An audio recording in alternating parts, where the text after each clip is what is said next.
Hello everyone and welcome to the GeekWave. This is the low budget show. It's the show so low it has no budget. And that is kind of the case for our filmmaker when he started out his career, just becoming one of the most prominent and prolific auteurs? Question mark? Is he an auteur? Would we say that? Can we say that about Tim Burton? Is that an insane thing to say about Tim Burton? I don't know anymore.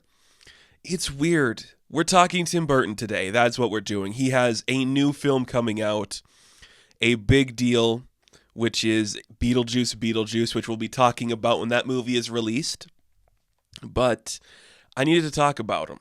I find him to be an utterly fascinating filmmaker, and we're going to go through his filmography. We've done a couple of these before. We've talked about like Edgar Wright and Sofia Coppola, Seth MacFarlane, George Miller, Matt Groening. Who else have we done? Have we done a couple other ones? I think we have. Christopher Nolan, we did early on this channel. I love filmmakers, and I love when you could just see like their entire history of the stuff they've worked on, and you see the evolution of the filmmaker and what they've done. And we have a little bit of news to talk about. It's not a whole heap and help of news. Just a couple of things we have to bring up before we get into this. Stuff that I guess kind of relates just to like the state of the industry. You know, all the news we are talking about is kind of similar to the stuff going on of Beetlejuice, where it's like nothing of like a new concept. Currently going on, there's a couple of film festivals taking place. I think Venice is going on. Telluride had a couple things going on. And, you know, the industry's looking good. People are going to be switching out their Oscar picks now because certain things are about to happen in very different ways. But we'll see. Won't we see? No, it's exciting. I don't know. We're doing Tim Burton. We'll talk Tim Burton. But before that, a couple pieces of news. A couple things to bring up. First up, ready for this? We finally got confirmation on the new Jurassic Park movie. It is going to be called Jurassic World Rebirth. Ooh, what does that mean? Nobody knows. Who's to say? They filmed this one pretty damn quick. If they're not done filming, it's going to be done filming soon. We got a couple of first looks from this movie, which includes Jonathan Bailey and Scarlett Johansson. I really like Jonathan Bailey. I mean, he should take a Glenn Powell route and become like a very specific type of actor to do these types of things instead of being sucked into like the big franchise, just become like, you know, a Sam Neill looking guy. They look like they're looking at stuff. There's also a still of Mahershala Ali, and he's thrown like a flare up signaling we're probably going to get the T-Rex to come back or something. I don't know. I've been thinking about like covering this franchise in some capacity on the channel because I find it to be utterly fascinating. You know, I've talked about this a couple of places. We've looked at a couple of movies recently where you just see like doing a Lego sequel is stupid, you know, like, and this kind of relates to where we're at with Tim Burton as well. You know, Jurassic World, it's not a movie I particularly love. What I appreciate about that movie is that the entire time it feels like the plot is, isn't it fucking dumb that we're just doing Jurassic Park again, but bigger? And the audience that watches is like, no, this is awesome. This is everything we've ever wanted to happen.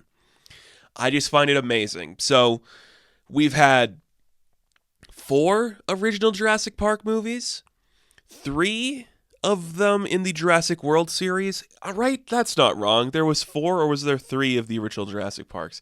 So this is the 8th Jurassic Park movie, and it's called Rebirth. We got new characters. We are, I don't know, maybe try it different. Do we need this to continue on in this world?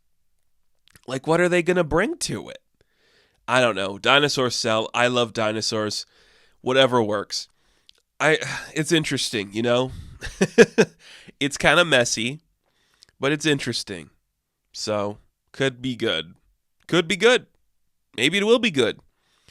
Like, 3 of them are good, maybe? Could we say that? Are 3 of them good? Is one of them good? The first Jurassic Park movie's good. I'm sure there's things to like about the other ones, but I couldn't be bothered to remember.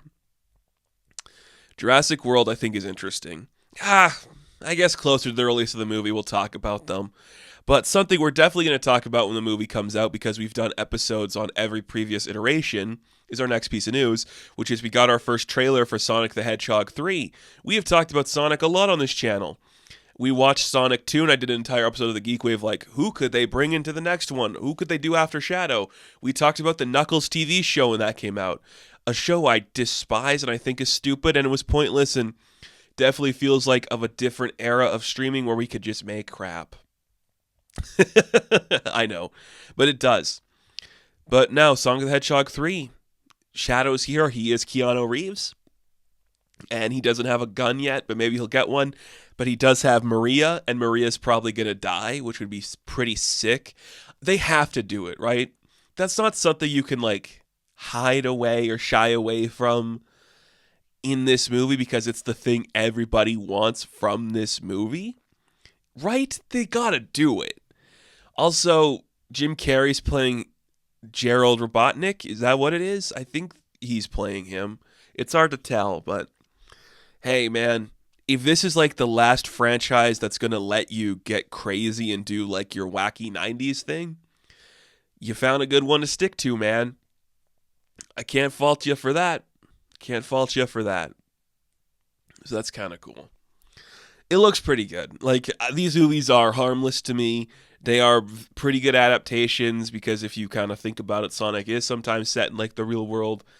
I think we're going to see other characters show up too. I think this is going to open the larger door. So at least after this movie, if we make another one or we go into different directions, I think we'll start seeing like the larger Sonic world explored in some bigger ways or doing something else. I think they have to at this point. The fan cry out is going to be like, well, we just got Shadow. What's next? Show us what else you got. I think that's where we're headed. Or maybe follow the route of Tales of the TMNT and do like a different type of animated series so we can get the other characters showing up in this world with better voice actors or whatnot, or like larger profile voice actors, I should say, not better. I don't know, but I'm always curious to see what this is going to do. There's going to be a lot coming out in the end of the year for 2024, like in December. I think we're going to see this overperform, and I think to some extent Mufasa the Lion King is going to underperform. Not to like this scale where it's going to be like a straight up bomb. I think Sonic's going to be better though. I think like this generation is going to be more interested in the third Sonic movie with Shadow than they are in seeing the origin of Mufasa. That's just what I think. I could be completely off base there, but who knows? It's possible. Cool. That's all the news we have. Just two things. Hopefully next week we have more to talk about. Probably not, but who knows? Let's take a quick break. And when we come back, let's talk about a filmmaker.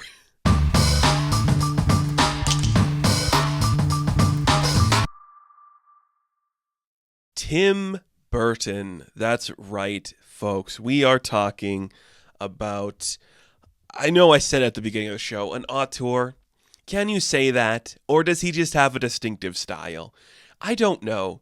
It's very weird. He's one of the few filmmakers where I'm like, I don't particularly love all of your work, but I do find it to be utterly fascinating.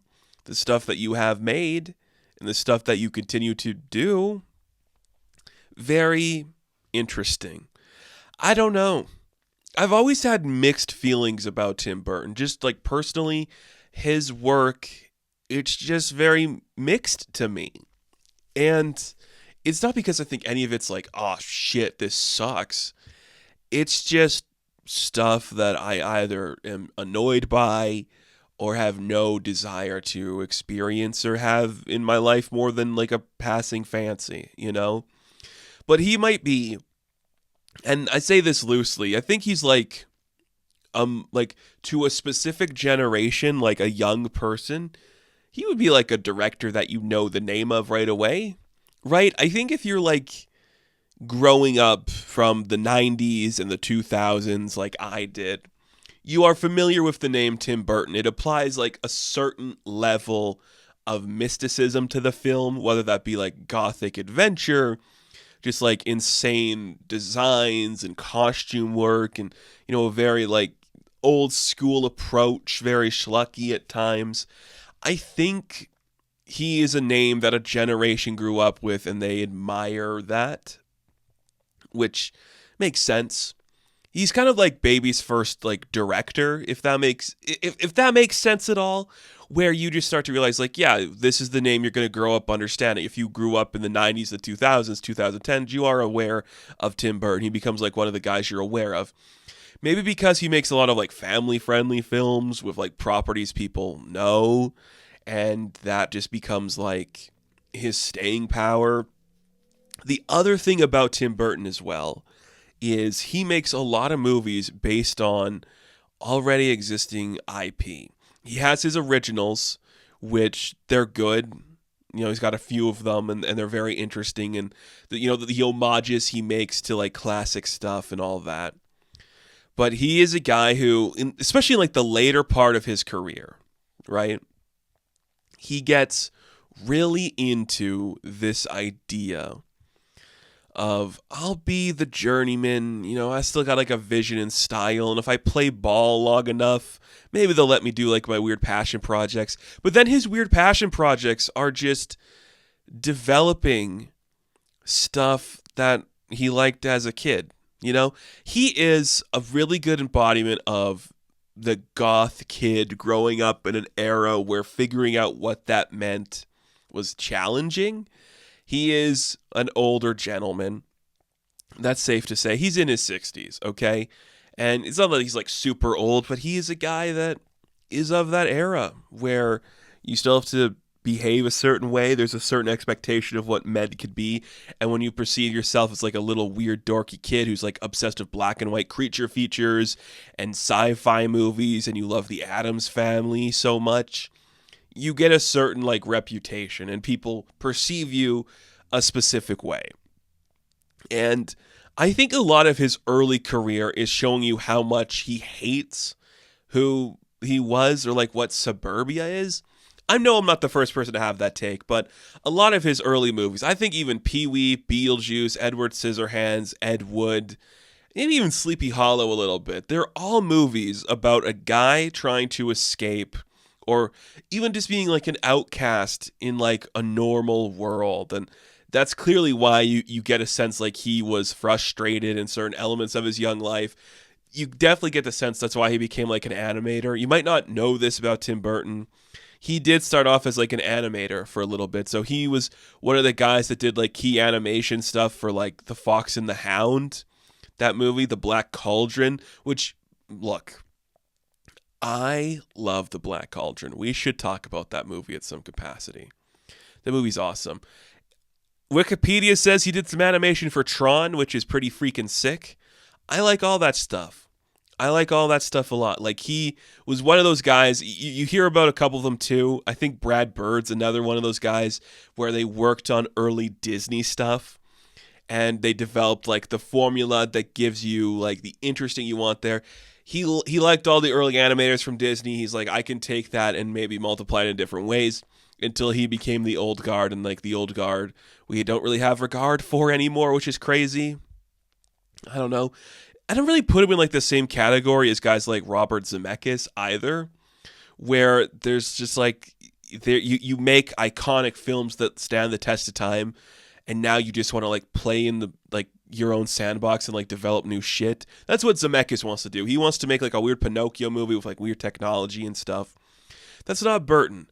Burton's like, I have a crush on dark-haired beauties that just manipulate and entrance men. I think if I were to take mushrooms, my world would look a lot like Alice in Wonderland. He's that kind of guy. He seems very neurotic, specific, and has this obsession with the dark and fantastical, but it's never destructive, if that makes sense. It's almost romantic and artistic. He is like a soulful poet type where every action he takes seems very like dark and disturbed, and I appreciate that. That is the type of guy you should get. You should get to make a Batman movie, and that's why it makes sense he did that. And look, when you make a Batman movie, you should be allowed to make whatever you want. That's just how I see the world. And as we get through this list and we go through it, you're going to realize there's a very specific thing he does in his movies, and that is like adapting weird, crooked stories. But he's also just like a fan of beauty. And I say this now because it's very important for a lot of his career. He clearly loves old movies. And we get a couple of those guys. Sam Raimi's another one that we talked about too. There is this generation, like Joe Dante is another guy. We haven't talked about him.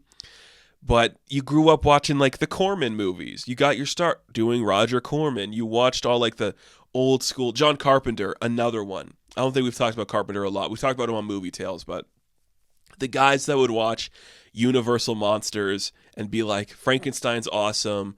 I love The Bride of Frankenstein. I think maybe more than any other director we've talked about, Tim Burton is obsessed with Frankenstein and The Bride of Frankenstein. Those seem like his things. And he likes weird creatures. Del Toro, another one, Guillermo del Toro. Just these people that love the old school sci-fi, horror, the mixing of the two. They could probably just like become obsessed with like the science fiction double feature picture show song in Rocky Horror Picture Show. Like that's what it is. Like those guys who just watch all that old crap and they love it. Because a few of his movies are homages to that era, you know? And it's cool. I like it. I don't hate any of these movies. There's a couple that I think are bad, but I'm like, they're more interesting than contemporary stuff we're seeing. You just have to ask yourself, why did he make some of these? He's also very consistent. Like, he's one of those guys that can pump out a movie really quick.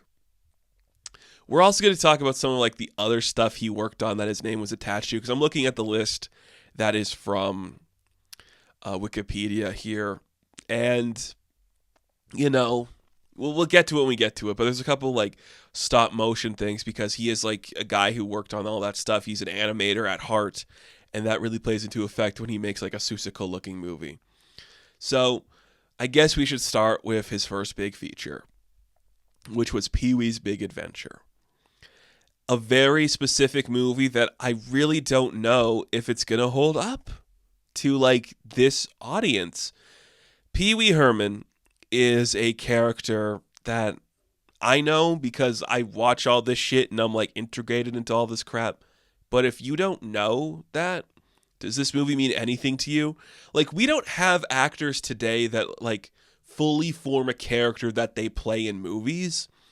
I'm not the first person to make this analogy. Like, I saw it floating around Twitter recently where it's like, when was the last time somebody like came out of the gate swinging with like, this is a character I'm going to play in movies, like other movies? The ones I think of, right? Pee-wee Herman, obviously, Paul Rubens, like he was known as that character. Cassandra Peterson as Elvira, that's another one I think of. And then you have Ernest. Like Ernest is like one of the last attempts of doing that. But this movie's a lot of fun. It's wacky. There's a lot of practical effects, a lot of like puppetry, just crazy shock value horror too, which is kind of the schlucky stuff that Tim Burton wants to make. This is a really interesting first movie to make because it's Paul Rubens giving you the chance to have fun with his character. That's crazy. Could you imagine making that today? You know, I truly think somebody should try to make a Pee-wee character today where an actor just does something low budget. Is it sketch comedy now? Is that what it would be? Would it be like one of the guys from Smosh making like a movie based on one of like their characters? But that's just doing the SNL thing, isn't it? I don't know. I feel like we don't have a Pee-wee today or an Elvira today, and I really hate that, and I think we should. I don't know. It just becomes YouTube now. I don't know. It's exhausting. Good movie. You know what else is a good movie is 1988's Beetlejuice. I think this movie is really interesting and creepy and weird, and it's like, oh, this is like a filmmaker coming out telling you, I think the suburbs are creepy. I like talking about death. I think death's a weird concept, and I want to have fun. All I want to do is have some fun, and I got a feeling I'm not the only one. I'm going to have weird puppets in here. Everything's going to be like a slapstick Looney Tunes adjacent joke. We're going to be kind of horny. And that's the other thing. That is the other thing about Tim Burton. Dude is kind of horny. This is a movie about like an undead poltergeisty ghost like catcher played by Michael Keaton who wants to like marry a teenager. and it's very weird, but it's like she's goth and cool and like the object of every like weird sad loner boy's obsession in like the 80s when you see like Winona Ryder just like growing up and like Heathers and shit.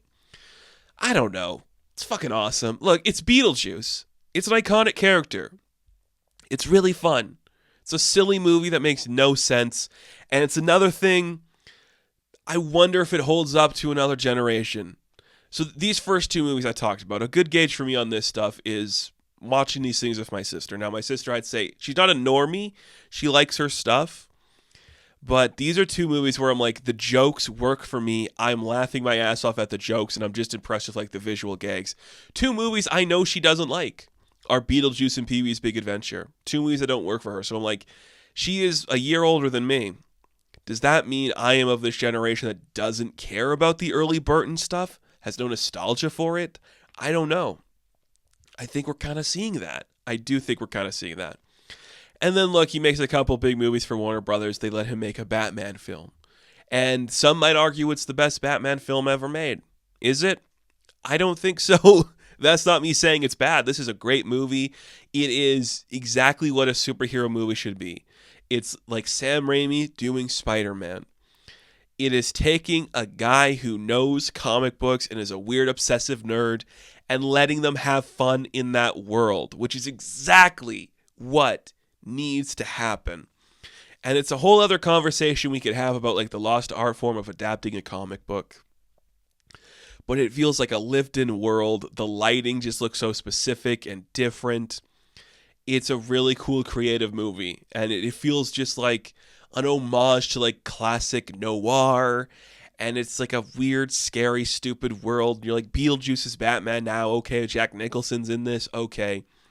It's crazy, and it's like a mainstream hit, and that's the other thing about this guy.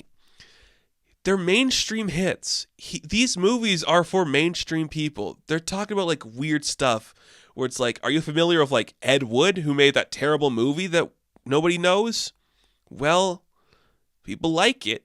It's very strange. Like, he's just a guy riffing on, you know, classic James Whale movies, and people are interested in seeing what that is. And then we get to his most Frankenstein movie. Edward Scissorhands. It's just Frankenstein. What if a scientist played by Vincent Price, clearly a guy he loves, you know, made like a creature that was so fragile and could destroy the world around him and wants to learn empathy and love and how to care. It's crazy. It starts his obsession of Johnny Depp as well, which we'll get to in later movies because he's going to appear in a couple of them. It's truly interesting. Truly interesting. It's a good movie, but it's also like, I'm a weird boy in the suburbs. I don't know what any of this is. And it's just like, I'm a fragile emo kid, and look at me have to like pretend I care about like spending time with family and shit. It's very distinctive and weird. And I think that's why you gravitate to a guy like Johnny Depp in this situation, because he's a guy who just also didn't fit in. He wanted to take the mainstream route. He never became like the mainstream guy at this point in his career. Did some TV, got put in certain roles, and here he is now, playing your broken scissor boy. It's a good movie. The thing is, like, all of these movies are like 8 out of 10s to me. Like, they're all very good and interesting. Of this current crop of the first 5, Batman Returns is probably my favorite, because what the fuck is that? You know, this is an insane film. And I mean, it's unhinged in like the best way possible, where it is extremely leathery, extremely gooey. People are making weird noises. The budget has been increased, so more freaks are showing up to do freaky stuff. The Penguin is just a grubby little animal. Catwoman is just a dominatrix who's going to ruin your life, and it's the best interpretation. Maybe. We did an episode talking about Catwoman interpretations. I don't think there's any bad interpretations of Catwoman, but this one, it's probably going to change your life. If you are a young boy and you see this and you're like, oh, Michelle Pfeiffer, the most beautiful woman to ever exist. Yeah, your life's going to change forever. And it did. Mine did. This movie's weird and crazy, and it's hardly about Batman. It's just really an insane thing to make. I truly dig it. I'll tell you this now. We will never see another comic book based movie based on a Marvel or DC character be as crazy and horrifically horny and sexual and overt as Batman Returns. And that's probably going to break you a bit. Like, you make a big movie like a Batman movie, you don't want to play there anymore. You helped develop Henry Selick's The Nightmare Before Christmas, which is not a movie he directed, but he did help produce, and his name is on it. A lot of people think he directed. He didn't. He just helped make it, which is a good movie. It is a good movie. I really like that movie. Another movie about like a weird outcast who starts to see like a different world, thinking he can fit into the less nightmarish version of his society. It's about escaping how weird and traumatized you are by being in like the Halloween world, and maybe you can find love and hope in other places. He didn't direct it, but it's good. The music is good. Danny Elfman's good in it. Everyone's amazing, and a good fucking movie. We will talk about it at some point because it's amazing. And Coraline just had its re-release, which is another great movie. We'll get there though. Ed Wood. You seen Ed Wood? Maybe not. I don't think it's like his least known film, but it's definitely the one that is his most at this point ambitious in like the passion project. Edward Wood Jr. You might not be familiar with him. He was the director of the most infamous movie of all time, a movie we've talked about on this channel called Plan 9 from Outer Space. And Plan 9 from Outer Space is considered to be the worst movie ever made. And it's so cool, this movie, because it's just about like a guy who loves movies and loves Bela Lugosi and just wants to like make some cool stuff and enjoy Hollywood. And that is the era of Hollywood, like the 40s and 50s and the 60s to some extent, that Burton grew up enjoying, but primarily the 50s, of course. And just watching those old movies and being appreciative of it. So yeah, of course he would find Ed Wood to be like a figure fascinated by. It's everything that he does. It's like an underappreciated artist who's just working with his friends, who's just outcasts and misfits, and making something silly and fun. And it doesn't have to look great or perfect, but as long as we're happy with what we're doing and making something that looks cool, we're not outcasts anymore. We're part of something bigger than that. And that's really cool. And you love that. Ed Wood's a good movie. You might not like be fascinated by like the story of Edward Wood Jr., but he's an interesting character. And the world he was a part of, especially like making Plan 9, that's clearly like a movie that would inspire somebody. It's a crazy movie, and it's worth seeing. Then he makes Mars Attacks in '96, which is just amplifying everything we're talking about with Ed Wood. What if we made an actual like crazy homage to classic sci-fi invasion movies? We're going to have insane practical effects. It's going to look crazy and be shot crazy and just be this really dystopic comedy. It's a really ambitious film that there is no way you would get the money to make today. I could not imagine a filmmaker getting the chance to do this type of thing today. I don't even think Tim Burton could do this today. Like, there's no way. If we were to even remake Mars Attacks, they would never try to do it like this. But it is awesome. A bold attempt at something that we would never, ever in our lives see done in this style or this way again. It's crazy. It looks crazy. You have a lot of actors showing up in this thing because a lot of Tim Burton collaborators are familiar with like how silly this era of film is, and they want to be a part of it. And to wrap out his 90s, we have a really interesting film that stars Johnny Depp and Christina Ricci, who is just great. Sleepy Hollow. Sleepy Hollow, a very good movie, a very interesting movie. Again, none of these have been bad. They're all very complex and interesting to talk about. Maybe like the most straightforward like adaptation of like the story of Sleepy Hollow and the Headless Horseman and Ichabod Crane and all that, which, you know, makes perfect sense for Tim Burton to make. It's also like his most contemporary like period piece. A lot of these are kind of like, you know, of his era or like places he knows well, like 50s Hollywood, a disturbing suburbia, but this one's like in the past with weird creatures, and it's more like a straightforward like supernatural like drama. Very interesting movie.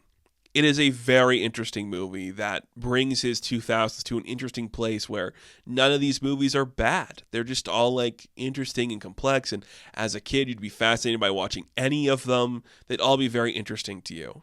And that's pretty much the key to Tim Burton. Interesting, weird, gothic. And then we enter the 2000s and we get a movie we've talked about on this channel very recently. A little film called Planet of the Apes, and this enters Tim Burton into his next era. What if I just remade things I know and things I like from my childhood and from just pop culture? This movie's insane. It looks insane. We will never in our lifetime see another movie on this scale look like this. And that is a shame because I generally think this movie's very complex and interesting and fun to look at. It ain't great and it loses its momentum throughout the film, but it's kind of cool. It's something. I've talked about this film endlessly. I love Planet of the Apes. This is like, the weird, ugly duckling of the Planet of the Apes universe, but it is such a soft spot for me. It's a film you could only make in like the 2000s because who would attempt this again? Nobody, because it's crazy. It is a crazy person movie. And that's kind of badass in a very specific way. At least to me it is. Then he follows up Planet of the Apes with Big Fish. And Big Fish, a good movie. It is a very interesting one, Another one that's kind of based on a novel. It's not like from his childhood. It's like a novel earlier on.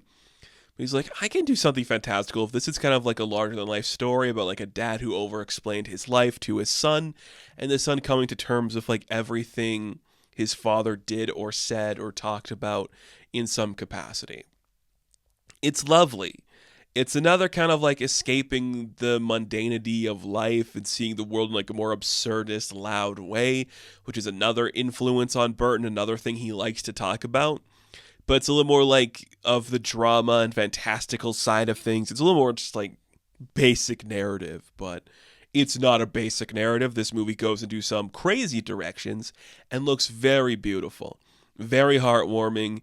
It can't be a tearjerker. I'm not saying it's like, this like magically dark piece that's built to make you feel bad or anything, because it's not really that. It is more or less just sad in some aspects, like watching a son say goodbye to his father and realizing, the stories he said were true. This guy was interesting and worth living. It's kind of beautiful, kind of tragic, but we appreciate it. And then after Big Fish, we kind of get lost in some stuff like Charlie and the Chocolate Factory a couple years later, which is crazy, a weird movie. Johnny Depp is Willy Wonka. It's very specific. It's like it's like giving a kid a horror movie. That's always what Willy Wonka has been, and this interpretation is no different. It's so basically the story of Willy Wonka, but what if we just put Tim Burton in there? And that becomes like the thing for his next couple of movies. What if Tim Burton made a thing that seems like it'd be a Tim Burton thing? That's what he does. He does work on Corpse Bride, which is like a fun movie. I don't know if we need to talk about it. There's not much to Corpse Bride. I'm not the biggest fan of Corpse Bride. I think like of his animated stuff he's worked on, like that and Frankenweenie that happens later, and even like The Nightmare Before Christmas, it's the least interesting. But he also co-directed that. But Corpse Bride, whatever. We need to talk about it. So he does a Charlie and the Chocolate Factory. He does a Roald Dahl thing. You're like, okay, he has a vision for this, I guess. And then his next movie after that is Sweeney Todd, teaming back up with Johnny Depp. And Helena Bonham Carter now becomes like a regular with him for a minute. His two people, because he meets Helena Bonham Carter on Planet of the Apes and they get together. And then Sweeney Todd, a good musical. I do like the Sweeney Todd musical. This is a weird movie. It's fine. I think it's like not that compelling one way or the other. It's him doing a fairly fine adaptation of what that is. But it just feels like I've done Edward Scissorhands. I know what it means to be like a weirdo in a place. I like Stephen Sondheim, I guess. I don't know. This is the era where we not that we lose the tread or like lose the what we're doing here, but we just start to wonder like, what are we doing here? Because then we have Alice in Wonderland, and it's kind of the first big Disney live action adaptation. Like, this one is from 2010, and then as we would see later on, these would just start to be more and more and more and more common. Things that keep happening. And this movie, it's doing a lot of stuff visually, a lot of weird visual effects showing up. It's not great, but at the very least, it's another one of those properties where you're like, oh, this is an old school Disney cartoon that of course inspired Tim Burton. Of course he would do that.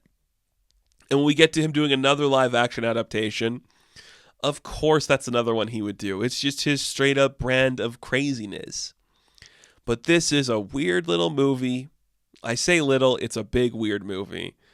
I don't particularly love it. But there's something to it. It did definitely start a trend of the worst things that could happen. So there you go. Anne Hathaway's in it, remember? And then 2012, again, you're just like, okay, he liked old Disney movies. He liked old musicals and Roald Dahl, and he liked Edward Wood Jr. What's another thing that Tim Burton clearly liked? He liked weird soap operas about strange people, which we'll see later when he makes Wednesday, which is a show I don't enjoy. But before he makes Wednesday, which is 10 years, I think, after he makes Dark Shadows. Yeah, we get Dark Shadows. I remember being a teenager and just being like, okay, Dark Shadows, this sounds like it's right up my alley. This is the kind of thing I want to see from Tim Burton. You got a lot of my favorite people in here. Michelle Pfeiffer is in here. Eva Green is in here. I love them. I like Johnny Lee Miller. He's a little freak. People I enjoy, but still the center is Johnny Depp and Helena Bonham Carter doing stuff. But I do like this kind of like also gets Eva Green to become kind of a regular for him. Well, she appears in like another movie, so I don't know if it's regular, but I was so pumped for this movie. This was at the era where I started to become like a film fan, where I talk about film, and I was like, I'm interested in seeing what films are. Because I knew what Dark Shadows was. I had seen parts of like the show, and I was like, this is kind of exciting for me. I think it's going to be kind of cool. And I watched it, and I'm like, oh, this isn't really anything. How do you make a movie based on a soap opera? Like that seems reductive. And it just had bad jokes and was poorly written and looked confusing and tried to be contemporary. And I'm like, don't try to be contemporary. Don't try that at all. Maybe you defeat the purpose of these characters being outsiders and you try to make it modern. Was it even modern? I can't remember for the life of me if it was modern or not. I'm sure it was, because Chloe Grace Moretz does not have old-timey face. But it's weird. It's another like horny movie where everyone wants to like sleep with Johnny Depp or something. Couple of those. We've had a couple of those. We're getting close to the end, folks. Things are getting more bleak by the minute. And this is the other thing. Like, what's going on with like all these auteurs being around for so long and not being able to make good movies anymore? You should be getting better. He made Big Eyes. Do you remember Big Eyes? Amy Adams starts painting weird stuff about like people with big eyes. It's probably the most forgotten one. It's like biographical about like a real woman. You're like, what the fuck? Was Dark Shadow such a bomb you had to retreat back to like weird people making weird stuff? I guess so. Insane movie that no one remembers. Then he's like, well, we're at the height of Marvel movies. I guess I'll make an X-Men called Miss Peregrine's Home for Peculiar Children. It is based on a book, of course. Another one where young me, I would have graduated at this point, yeah. It was like, okay, Eva Green for big, beautiful eyes, that hair, holding a crossbow on the poster. Teenage me was like, yep, I'm in line for this. Opening night, I'll get my little ticket. I'll sit down in my local cinema. I am here to see Eva Green do stuff. And then the movie kept progressing, and stuff didn't happen with her character, and I'm like, oh, okay, I guess this isn't for me.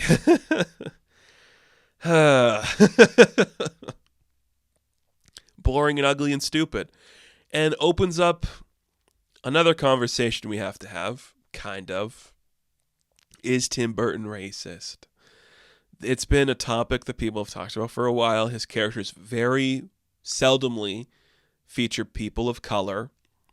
And if they do, they are always presented as the bad guy, even if in the source material, they are not a person of color as the bad guy. But, I don't know. I don't think he's racist. I just think he sucks at talking to people. He seems like he hates being around people. But for some reason, he can date models like Monica Bellucci. Like, how did he do that? Is he funny? It's crazy. This is a bad movie. It's kind of stupid to think about, but I like Ava Green. I could watch her do anything, even this dumb thing. And then he makes Dumbo for Disney in like the height of Disney doing stuff. This is the same time that like Aladdin and The Lion King were coming out in their live action adaptations. And yeah, of course, Dumbo's like a classic Disney film that would have fucked up Tim Burton. It's about like an elephant who's special and can fly, and everyone around him thinks he's a weirdo. That is just Tim Burton. That is Tim Burton. That is everything he is about, does. That is him. So yeah, of course he'd do that. But you're like, who wants to see that? Not many people. I think this is one of the ones that did not do good. And then his next film, 5 years after Dumbo, is Beetlejuice. But that's because he was working on other stuff as well. You might have heard of this little show called Wednesday, which is just him doing Dark Shadows over at Netflix, and this time it's about Wednesday Addams. Now, I have talked about Wednesday a bunch. I don't want to get too much into this show because I genuinely do not like it. I am adamantly against everything that movie, or that show, because it's a show, is doing with the Wednesday character. I think it is completely destructive about what the Addams family represents. Putting a differently created child who looks different, dresses different, acts different into a situation where she's like a normal one. It's like a school for magical fuck-ups where there's like werewolves and gargoyles and shit. That is not what the Addams family should be about. That is not how Wednesday portrays herself. If you want to make a teenage Wednesday in like an Addams family show, yeah, I'm fine with that. I don't like what they're doing here, though. The best part of that show is literally like the beginning of the show when Wednesday puts the piranhas in like the swimming pool because someone was upsetting her brother. That's what that's about. But now Tim Burton has his new obsession, dear children, in a young woman named Jenna Ortega, and she'll come join the family of Beetlejuice, and hang out with, Winona Ryder. Maybe Eva Green will show up. Monica Bellucci will show up in this new movie. That kind of stuff. So, do we have any information on what his next projects are supposed to be? I don't think so. He has a couple of stuff that was talked about. Like, we talked about it when we talked about the release of the film. Or not even the release of the film. When we reviewed the film. Attack of the 50-Foot Woman. He is reportedly attached to make another one of those, and I'm like, oh, is it going to be Monica Bellucci? Because that'd be pretty freaking sick. I'd love to see that. But that's his next project. It's another sci-fi movie from the 80s that he grew up loving. So, of course, that is him. That is what he does. That is the type of filmmaker we are talking about, a guy who will make those types of movies. And there is something interesting about that. I think it's kind of cool. I hope he does it. I really hope he gets to do it. Play ball, make Beetlejuice. I think he wanted to make Beetlejuice. But now that you did that, let's see what you got. Make Attack of the 50-Foot Woman. Great movie, by the way, and you could do something fun, contemporary with that. I love to see it.